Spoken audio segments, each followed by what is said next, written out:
be forced to do so. Thanks, Senator Walsh. Okay, Deputy Barrett. Ambassador, I will say frankly, I'm one of the people who thinks you should be expelled from this country, and I believe that that's nothing to do with you personally. It's to do with the policies of your state. And I think, along with Desmond Tutu, that the time for treating you as a normal state is over, because you're not behaving as a normal state. And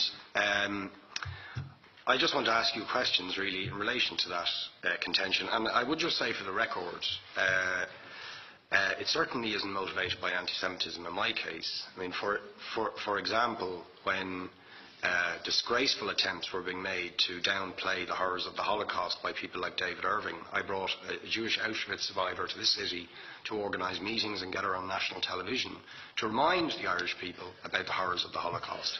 And I would do so again if anybody tried to downplay the horrors of what were done to the Jewish people. But it is precisely because I'm opposed to racism that I oppose what your state is doing and what it stands for.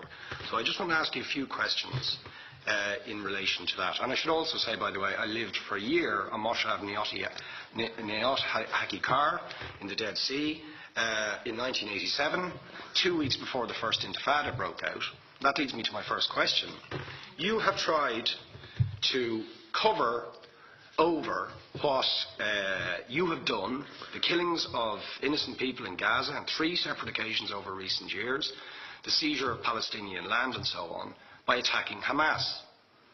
Now, why don't you just admit that Hamas didn't exist when the first Intifada took place? They didn't set up an armed wing until the early 1990s.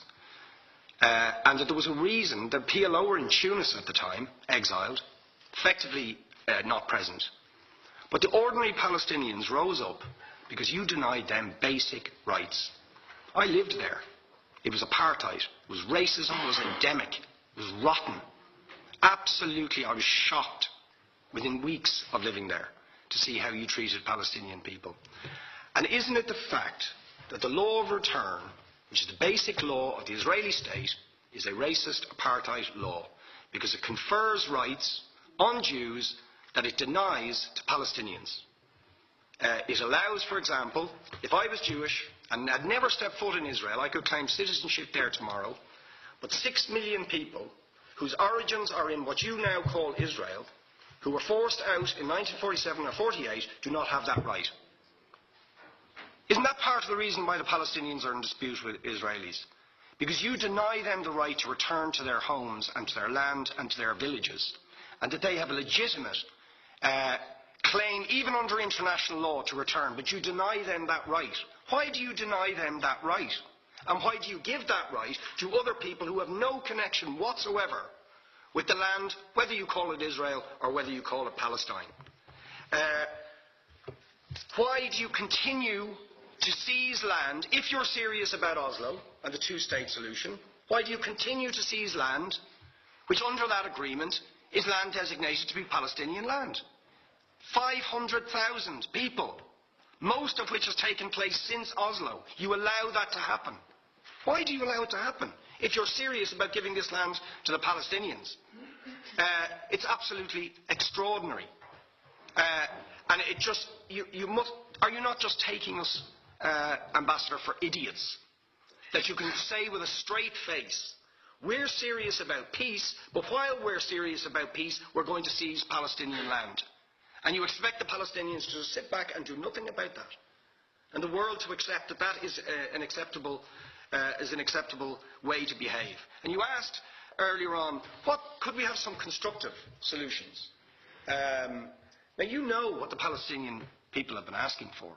Far less even than some people would ask for. Because I believe the whole apartheid system should be dismantled.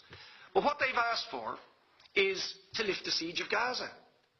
Just to lift the siege of Gaza. Let them have an airport. Let them have ports. Let them not be dictated to by a government for whom they do not vote as to what can go in and out of their territories, whether they will have power, whether they will have clean water, whether they will have medicine. What makes you think you're allowed to have nuclear weapons and the 4th biggest army in the world and visit destruction on the people of Gaza, but they have no right right to defend themselves. They have no territorial sovereignty over that land. Could you ask questions, please? How do you justify that? Yeah. All right. How do you justify those double standards?